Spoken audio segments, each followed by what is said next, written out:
What's common among Pakistan, Sri Lanka and Bangladesh? They've all been targets of China's trap. Guess who else is caught in it? Apple, the American tech giant. It is afraid of angering Beijing. Apple has been watching the situation near Taiwan and it is worried about incurring the wrath of the dragon.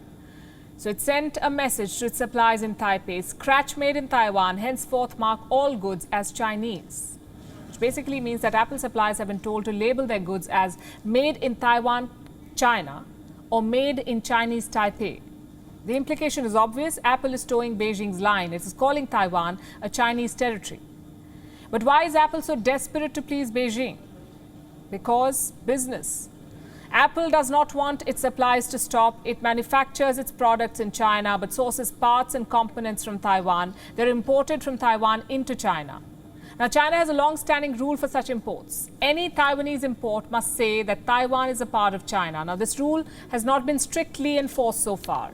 But with the way things are going, Apple clearly does not want to take a chance. The company was worried about Chinese customs officials.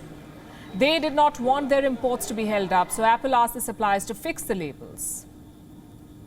And it asked them to do it quickly. Reports say Apple wanted them to deal with this matter, quote-unquote, urgently.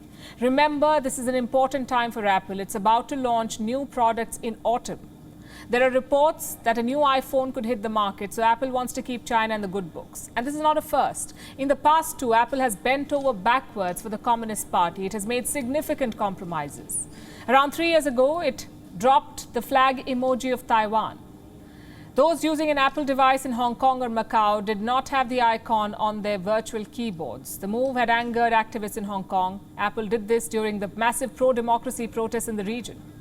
China had just begun its crackdown on Hong Kong, and Apple clearly showed which side it's on. Then it indulged in censorship. In 2019, Apple dropped several singers from Hong Kong. What for? For supporting the pro-democracy campaign. One of them had released a song that angered Beijing. Its lyrics referred to the violence during the 1989 Tiananmen Square protest. So Apple removed the song and censored the singers. And this is the same company, by the way, that takes pride in standing up for user privacy around the world. That's their USP. But in China, they bowed before the state censors. In 2017, Apple took down multiple apps from its Chinese App Store. What did these apps do? They helped Chinese citizens beat the Great Wall of censorship. They helped in evading the country's internet filters. So Apple took down VPN providers. These were services that helped users get uncensored internet in China. And it's not like Apple has not been questioned for such decisions. US lawmakers have repeatedly called out the tech giant. Last year, 4 members of the US Congress wrote a letter. It was addressed to Apple CEO Tim Cook.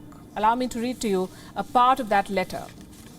Apple users in China have zero protections against the Chinese government's use of their data stored by the company. And instead of working to counter this problematic reality, Apple continues to concede to the Chinese government's demands.